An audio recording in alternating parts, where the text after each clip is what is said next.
अगर आप सभी पोकेमोन कार्ड्स के गिव अवे में पार्टिसिपेट करना चाहते हो तो चैनल को सब्सक्राइब करके कमेंट्स में एक अच्छा सा कमेंट लिख देना। Results will be announced on 1 September. Now continue watching. Finally 8 साल बाद पोकेमोन वर्ल्ड के दो स्ट्रॉन्गेस्ट ट्रेनर्स ऐश केचम और टोबायस एक दूसरे के सामने खड़े थे। तभी टोबायस बोलता है, ऐश, आशा करता हूँ तुम मेरे लेजेंडरी पोकेमोन से डील करने के लिए तैयार हो। तुम लेजेंडरीज को कैच करते हो टोबायस, और मैं अपने रेगुलर पोकेमोन्स को लेजेंडरी बनाता हूँ। मैं तुम्हें चुनता हूँ। और टोबायस चुनता है गलारियन मोल्ट्रेस को।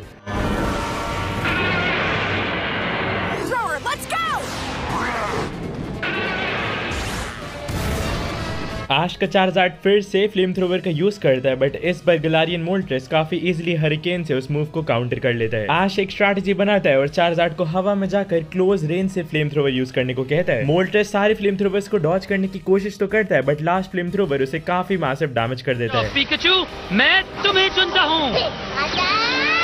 मोल्ट्रेस बैटल की शुरुआत विंग अटैक से करता है और पिकाचू को हिट कर देता है। Without any break Moltres air cutter से भी पिकाचू को हिट करता है। फाइनली मोल्ट्रेस फायरी रात से पिकाचू की एनर्जी लेने का ट्राई तो करता है, बट पिकाचू एक नए मूव थंडर पंच की हेल्प से उसके सारे मूव्स को काउंटर कर लेता है।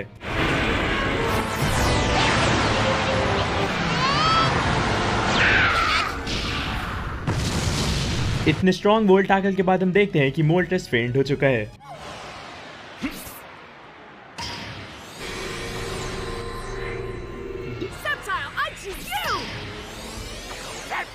डिओक्सिस अपना स्ट्रॉन्गेस्ट मूव फोटोन गाइजर से शुरू करता है, जिसे रोकने के लिए सेप्टाइल बुलेट सीड का यूज तो करता है, बट उसका कुछ फर्क नहीं पड़ता। सेप्टाइल क्विक अटैक से उसे डॉज करता है और फिर डिओक्सिस को हिट भी कर देता है। डिओक्सिस रिप्लाई में शैडो बॉल की हेल्प से सेप्टाइल को काफी मैसिवली हिट कर देता है, जिससे सेप्टाइल को काफी डैमेज हो जाता है। तभी ऐश सेप्टाइल को सोलर बीम चार्ज करने को बोलता है। डिओक्सिस हाइपर बीम से उसे रोकने का ट्राई करता है, बट सेप्टाइल पहले उसे डॉज करता है और फिर लॉन्च करता है अपनी स्ट्रॉन्ग सोलर बीम को। बट तभी डिओक्सिस अपने डिफेंस फॉर्म में आ जाता है और सोलर बीम को काफी इजीली सह लेता है। इसके बाद सेप्टाइल यूज करता है बुलेट सीड मूव का, जिसे डिओक्सिस स्पीड फॉर्म में आके डॉज कर लेता है, और सेप्टाइल की सोलर बीम को भी डिओक्सिस डॉज कर लेता है। डिओक्सिस के स्ट्रॉन्ग मूव गीगा इंपैक्ट को रोकने के लिए सेप्टाइल लीफ ब्लेड का यूज तो करता है, बट उसे काउंटर नहीं कर पाता। ऐश को पता था कि डिओक्सिस को सिर्फ उसके अटैक के स्पीड फॉर्म में हराना ही पॉसिबल है, क्योंकि उस टाइम उसकी डिफेंस काफी कम होती है। एंड तभी सेप्टाइल की एबिलिटी एक्टिवेट हो चुकी थी और इस पावर का यूज करके सेप्टाइल डिओक्सिस को पकड़ लेता है, एंड वो डिओक्सिस को एक काफी स्ट्रॉन्ग सोलर बीम से डैमेज कर देता है। As a finishing move Deoxys use करता है फोटोन गाइजर का, और सेप्टाइल भी अपने स्ट्रॉन्गेस्ट मूव लीफ स्टॉर्म का यूज कर देता है। एक्सप्लोजन के बाद हम देखते हैं कि दोनों ही पोकेमॉन्स में टाई हो चुका है।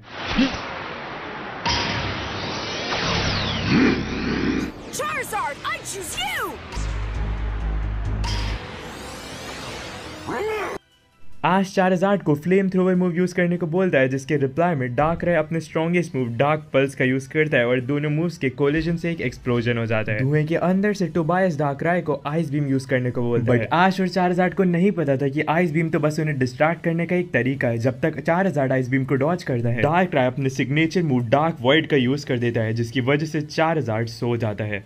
ऐश टोबायस की स्ट्रैटेजी समझ चुका था। उसे अपनी पुरानी बैटल याद आती है, जिसमें टोबायस इसी स्ट्रैटेजी का यूज करके हेराक्रॉस को डिफीट कर देता है। इसलिए वो पहले ही चार्जार्ड को वापस बुला लेता है और भेजता है अपने अगले पोकेमॉन को।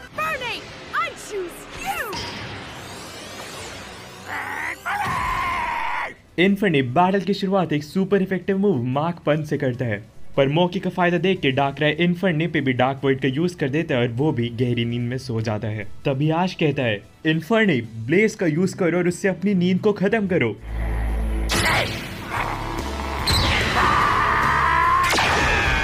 ब्लेज एक्टिवेट करके इन्फर्नी पे एक power dub flame thrower move का यूज करता है, जिससे डार्कराय को काफी डैमेज हो जाता है। इसके बाद दोनों पोकेमॉन्स अपने फाइनल मूव्स का यूज करते हैं।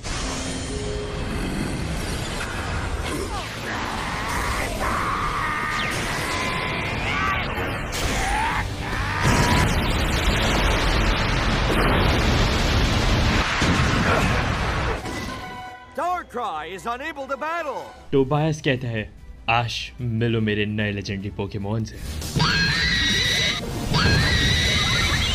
तो चलो इन्फर्नी बैटल की शुरुआत एक स्ट्रॉन्ग फ्लेयर ब्लिट्ज अटैक से करता है और मोल्ट्रेस को डैमेज भी कर देता है, बट उसके अगले मार्क पंच को मोल्ट्रेस डॉज करता है और विंग अटैक से उसे हरा देता है।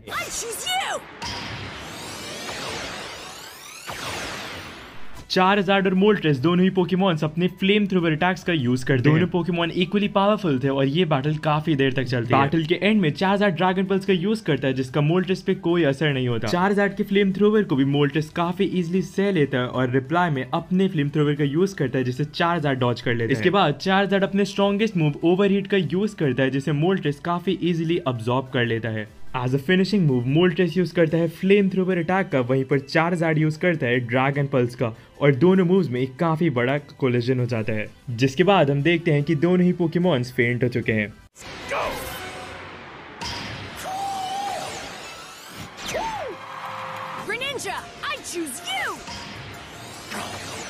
ग्रेनिंजा कट मूव से स्टार्ट करता है बट लाटियास अपने ड्रैगन पल्स की हेल्प से काफी इजीली ग्रेनिंजा को पीछे फेंक देता है। आज ग्रेनिंजा को फिर से कट मूव यूज करने को बोलता है बट लाटियास इनविजिबल हो जाता है और उसकी हेल्प से ग्रेनिंजा को फिर से डैमेज कर देता है। आज को पता था कि उसे लाटियास को उसके इनविजिबल फॉर्म में ही पकड़ना होगा और इसलिए वो ग्रेनिंजा को डार्क पल्स यूज करने को बोलता है, जिसकी हेल्प से वो लाटियास को डैमेज भी कर देता है। But as a finishing move जब ग्रेनिंजा कट यूज करने के लिए आगे बढ़ता है, लाटियास साइकिक की हेल्प से ग्रेनिंजा को वापस से पीछे की ओर फेंक देता है। बॉन्ड इवॉल्व होकर ग्रेनिंजा यूज करता है कट मूव का, वहीं पर लाटियोस यूज करता है गीगा इम्पैक्ट का। इसके बाद दोनों पोकेमॉन्स अपने फिनिशिंग मूव का यूज करते हैं।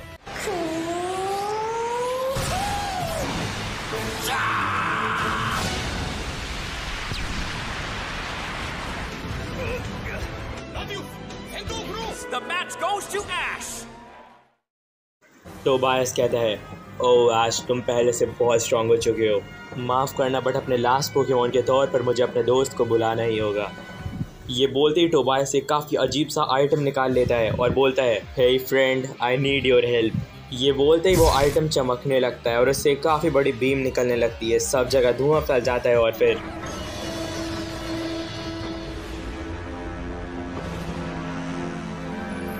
यावलटाल अपने मूव शैडो बॉल को चार्ज करने लगता है, जिसे काउंटर करने के लिए ग्रेनिंजा कट का यूज तो करता है बट शैडो बॉल इतनी तेज होती है कि वो ग्रेनिंजा को पहले ही हिट कर देती है। ग्रेनिंजा मौका देख के वाटर शरिकेन की हेल्प से यावलटाल को काफी बार हिट करता है बट यावलटाल अपना सबसे डरावना मूव चार्ज कर चुका था। वो ऑब्लिवियन विंग का यूज करता है और ग्रेनिंजा की सारी एनर्जी अब्सॉर्ब कर लेता है। आज ग्रेनिंजा को वापस बुलाकर अपने अगले पोकेमॉन को भेजता है।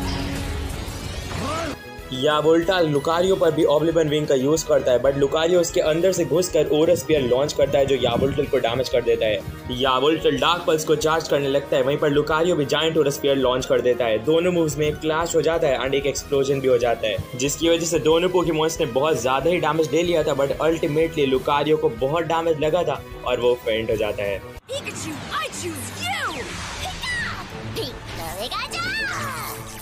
अब dark pulse attack. Pikachu Thunderbolt का यूज करता है और यावलटाल ऑब्लिवियन विंग का दोनों के मुंह से एक काफी बड़ा एक्सप्लोजन होता है, जिसके बाद पिकाचू आयरन टेल का यूज करता है बट यावलटाल डार्क पल्स की हेल्प से पिकाचू को पीछे की ओर फेंक देता है। पिकाचू हार नहीं मानता और अपनी पूरी ताकत से एक थंडरबोल्ट अटैक का यूज करता है जो यावलटाल पर एक डायरेक्ट हिट होता है। इसके बाद यावलटाल एक काफी स्ट्रॉन्ग मूव रॉक स्लाइड का यूज करता है जिससे पिकाचू को काफी मैसिव डैमेज हो जाता है और सबको लगा था पिकाचू हार चुका है बट पिकाचू समहाउ सर्वाइव करके बाहर आता है। पिकाचू अब तक काफी डैमेज ले चुका था, फिर भी वो अपनी पूरी ताकत से एक और थंडरबोल्ट का यूज करता है और यावलटाल फिर से ऑब्लिवियन विंग से उसे काउंटर करके ओवर पावर कर देता है एंड पिकाचू को और ज्यादा डैमेज हो जाता है। पिकाचू क्विक अटैक का यूज करता है जिसके रिप्लाई में यावलटाल यूज करता है शैडो बॉल का, जिससे डॉज करते हुए पिकाचू आगे बढ़ता है और उसकी दूसरी शैडो बॉल को आयरन टेल से डिस्ट्रॉय कर देता है। यावलटाल एक बार और ऑब्लिवियन विंग का यूज करता है और पिकाचू की काफी सारी एनर्जी अब्सॉर्ब कर लेता है। 1 करोड़ वोल्ट थंडरबोल्ट इस्तेमाल करो।